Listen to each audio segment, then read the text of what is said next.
আন্দোলনকারী শিক্ষার্থীদের complete shutdown কর্মসূচি ঘিরে রাজধানীতে ব্যাপক সংঘাত সহিংসতা বাধে। এতে বেশ কয়েকজন হতাহত হয়েছে। ধাওয়া পাল্টা ধাওয়ার কারণে বৃহস্পতিবার সকাল 10টার পর থেকে সন্ধ্যা পর্যন্ত এক ধরনের অবরুদ্ধ ছিল ঢাকা। শিক্ষার্থীদের অবস্থান আর পুলিশি অ্যাকশনে আতঙ্ক ছড়িয়ে পড়ে চারপাশে।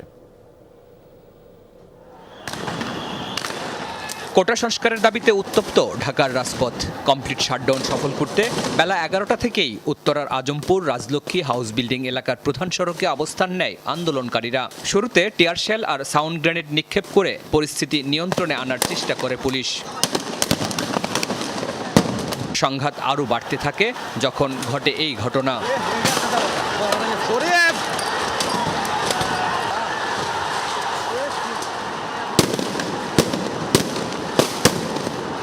টানা কয়েক ঘন্টা ধরে সংঘর্ষ চলে দুই পক্ষের মধ্যে।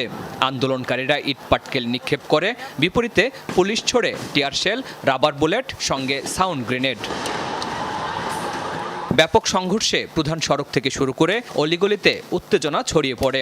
দিক বিদিক ছোটে পথচারীরা। গাড়ি ভাঙচুরের পাশাপাশি পুলিশ বক্স ও যাত্রীবাহী বাসেও অগ্নিসংযোগের ঘটনা ঘটে।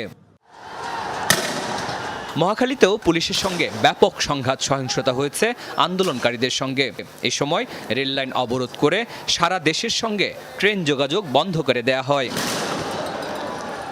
টানা কয়েক ঘন্টা ধরে ধাওয়া পাল্টা ধাওয়া হয়। কখনো পুলিশ, আবার কখনো আন্দোলনকারীদের পিছু হটতে দেখা যায়। বিকেলের দিকে মহাখালীতে সরকারি ভবন ও যানবাহনে অগ্নিসংযোগের ঘটনা ঘটে। একই ধরনের ঘটনা ঘটেছে রাজধানীর মিরপুরে। আন্দোলনকারী আশপাশের বিভিন্ন কলেজের শিক্ষার্থীদের সঙ্গে পুলিশের ব্যাপক সংঘর্ষ হয়। এ সময় ক্ষুব্ধ শিক্ষার্থীরা মিরপুর 10 নম্বর গোলচত্বরের পুলিশ বক্সে আগুন দেয়। বৃহস্পতিবার দুপুরের দিকে মিরপুরের আকাশ জুড়ে ধোঁয়ার কুণ্ডলী, নিচে রীতিমতো রণক্ষেত্র। গোলচত্বরের নিচে বাসে দেয়া আগুনের ধোঁয়া উঠে মেট্রো রেলে। পরে 4টি স্টেশন বন্ধ করে দেয় কর্তৃপক্ষ। প্রগতি সারণী এলাকাতেও সড়ক অবরোধ করেছে বেসরকারি বিশ্ববিদ্যালয়ের শিক্ষার্থীরা। সড়কে অবস্থান নিয়ে কোটা বিরোধী স্লোগান দিতে থাকে তারা। 56% কোটার বিপক্ষে যে ছাত্রদের অবস্থান, এটা কোনো সময় সরকার বিরোধী ছিল না। সরকারের পক্ষ থেকে আমাদের শুধু একটা দাবি ছিল, আমাদের ভাই বোনের উপর কেন অত্যাচার করা হচ্ছে? ন্যায্য দাবি আমাদের চাই। তাদের সঙ্গে যোগ দেয় আরও কয়েকটি কলেজের ছাত্রছাত্রীরা। কোটা সংস্কারের দাবিকে শতভাগ যৌক্তিক মন্তব্য করে যত দ্রুত সম্ভব দাবি পূরণের আহ্বান জানান তারা।